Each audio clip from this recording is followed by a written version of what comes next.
Hey guys, welcome back to Real Housewives Recaps. Today I am just going to have some fun. And so many of you guys have told me in the comments, hey, you sound exactly like Lisa Kudrow / Phoebe from Friends.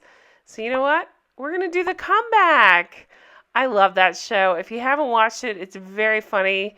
It's a different kind of show. It's on HBO Max. It's nothing but one cringe moment after another. Danny Pellegrino is the one that turned me on to it. He had mentioned it a whole bunch of times how funny it was. So I think I was sick one weekend a long time ago and I watched it and I couldn't stop laughing because it really is. It's one cringe moment after another. So why not talk about it, right? Now, the funny thing about the comeback, who's the producer on it? Michael Patrick King. And we know him from the writer's room, my goodness. Thrust, if you know what I'm talking about there. He really likes to use that word. But yeah, so we're going to talk the comeback. We're going to just talk through one episode. I just thought it'd be a funny thing to do since so many of you said I sound like Lisa Kudrow. So here's our episode of the comeback. Okay, before we get into it, I do want to put a disclaimer right here that says, before you leave me a million comments, this show is filmed very weird and very different than most shows. It is shot as a pretend reality show. So all of the pictures look like this. They're blurry. They're a little bit out of focus. That's just kind of how the show is. That's how it feels. So when you see these pictures, know that there's literally nothing I can do about it because that's how the show is shot. Before we jump into it, I did want to let you know I have a Patreon now, so check that out. Patreon.com/Real Housewives Recap, and you'll find my logo and you'll find us. So take a look at that, see if it works out. The first episode's free. You can watch it here on YouTube. After that, you can check them out on Patreon. We're doing the original Sex and the City series. So as soon as this show starts up, we know we're in for something funny, right? There's raw footage. There's loud beeping. You have Valerie Cherish saying, "This is my comeback." And she keeps saying, "Let me take that again." So the ongoing joke with this is she's filming this reality show, which is documenting her comeback on a show. That's very meta. Okay, let me try that again. So it's a documentary showing her making her comeback. She was once on a very popular show and she's been out of the limelight. And so she's making this her comeback. So she's trying to do this start out of being on a reality show, and it just, everything goes wrong. We hear her a lot talk to Jane, who is somebody just off the screen that we rarely see, but she's just trying to give these, one-to-one talking head interviews and things like her husband comes in and interrupts her, and her housekeeper comes in and interrupts her, and she's having a private argument with her husband behind this door while the camera crew is filming her. So her solution is to continuously do this Jane, cut kind of thing, and she does the timeout signal over and over, and Jane has to tell her, Valerie, you got to quit doing that. We'll just edit out what we can't use. So she's telling Valerie, please pretend like we're not here. And she says, Jane, you won't be able to use this. So she explains, this is my it wall. And what it is she was known for this show called I'm It. And she shows off things like her People's Choice Award. This is my Jay Leno appearance. Apparently there's a monkey on her head and it pooped on her. You'll learn this about Valerie. That kind of explains a lot of things going on in her life, right? She finally gets a break, but then she's getting pooped on a lot. That's pretty much the crux of the show.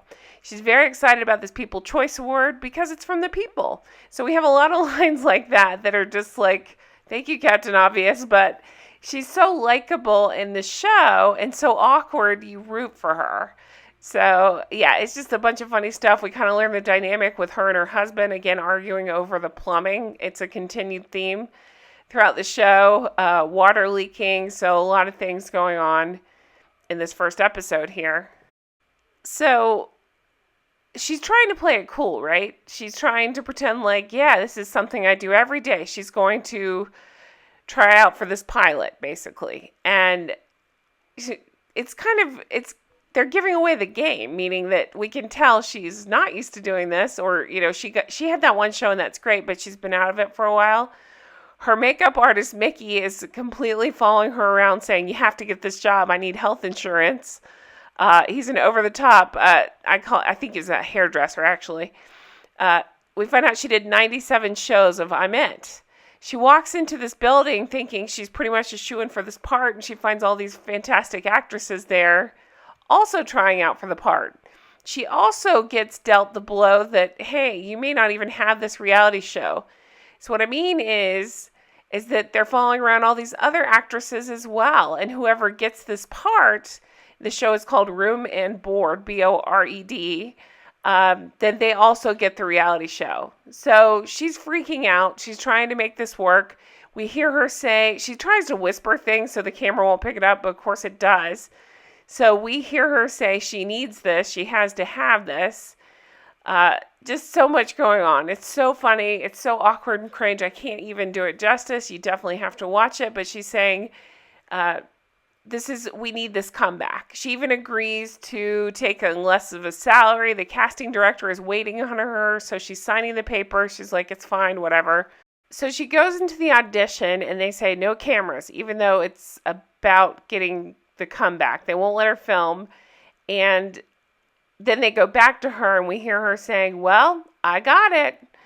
So she says it like that, and that Jane keeps stopping her saying, you need to do it again. Can you please do it again? We need you to be more excited. I need you to go again. So it just totally throws off her rhythm. So she goes over the top and says, I got it. So she's a mess. I mean, she really is. We see a lot of this kind of angle as well. It's the home cameras filming her just day-to-day life. We see her interacting with her husband. She's practicing over and over her line. We find out that the line that she says over and over is, note to self, I don't want to see that.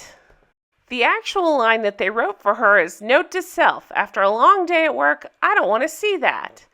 But when she gets on stage, she messes it up and it just becomes I don't want to see that. So you hear this line probably a million times throughout the series run. It's so funny. I remember I kept hearing Danny Pellegrino on his podcast, Everything Iconic, which is great, by the way. Definitely listen to that. He says over and over, I don't want to see that. And I did not know what he was talking about. That's what he's talking about. Okay, so on the set, this is the situation. She is the Aunt Sassy, for all these very young, very hot girls. We see Malin Ackerman playing her niece, and she has to walk in, see them kissing, and say, note to self, I don't want to see that. And again, I have to say it over and over because it's said literally a million times throughout the series. They don't find the line especially funny, so she begs, it looks like the producer, I'm assuming director, to let her go again. She gets the audience involved and says, let her go again, let her go again. They do. They let her film the scene again, and she does well, but she's nervous because she's hearing rumors going around that she's going to get fired and that somebody's getting fired, basically. So she gets pulled into this meeting with these two douchebags who run the show. They're not even paying attention to her. They tell her basically her role's been way cut down. She was going to be one of the roommates, but now she's Aunt Sassy. She's Cassie's aunt, who's played by Malin Ackerman. She now owns the building. She was going to be an architect, but they've even dropped that. They can't even give her much of a backstory. And while talking to her, they are playing online poker. So they're really listening to what she has to say, right? She says on her other show, she worked, yet she was able to still write into every scene. And on this show, they don't want her to really have a backstory or a career. So from here, we find out they're going to shoot the pilot in the morning, and her husband, she's trying to have an honest moment with the camera saying, I'm scared, I have to do this again, I have to carry this show. She's scared, and her husband comes in, interrupts the filming, goes to the bathroom, and you hear, I'll leave it very vague as loud bathroom noises. It's so gross.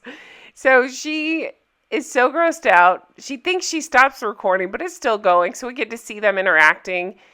It is sweet. He gives her a kiss and says, you'll be great tomorrow. I love you. She says, I love you too. And that's that. She thinks she's going to film her diary entry now, but she cuts the camera off. Next day is the first day of shooting.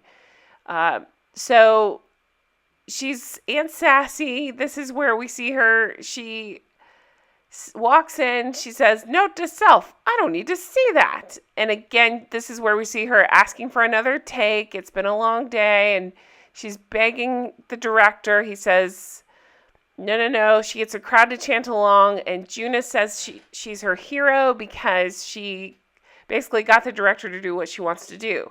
Well, we see him pull her to the side and say, "That's not cool what you did. Don't do that again." So she's just not making friends anywhere. It's awkward. He even says, "You're getting in your own way." It's just one cringe moment after another, right? But it's way more fun than in Just Like That kind of cringe, because that's what you expect in this. You don't expect that in that show. So after that, they all say, "Okay, see you in a couple weeks," because they have to wait to see if it gets picked up. She's in her car. She's trying to see if she's going to get picked up. She gets in a car accident. It's just been the worst day. At the house, Esperanza keeps trying to say something to her. She doesn't understand. She's frustrated. She walks in. She finds her wall is ripped out because of this water damage. So all the framed memorabilia she had is on the ground on the wet carpet. It's all ruined. So this is the beauty of this character, right? They kick the crap out of her every chance they get. They knock her down. They do terrible things to her character. But then in the end, she gets a call from her agent. She's put on hold. But then she finds out they got picked up. So she got the show, which means she's got this reality show as well, because it follows the comeback. So again, very meta, very cool. I love it. They have the song "I'm a Survivor" playing. She cries. She picks up her water damage photos. The credits are rolling. She says, "Oh yeah, I need to call Mark." So she calls her husband, tells him that she got picked up, and then we see all the water damage photos. You guys, such a good episode. So much fun. I'm not doing it justice. If you like this, if you haven't seen the show, go watch it. If you like it, I hope you enjoyed the recap. It's just kind of a fun one-off I wanted to do. This show's a little harder to recap because of all the cringe moments. It's harder to make that funny, but I just thought it'd be fun since I sound like Lisa Kudrow, apparently. But thank you guys so much for watching. I really do sincerely appreciate it. I hope you guys have a fantastic day, and I can't wait to come back with more content very soon. You know I put out a ton, so check back. Thank you guys for everything, and have a wonderful day, and I'll talk to you soon. Bye-bye.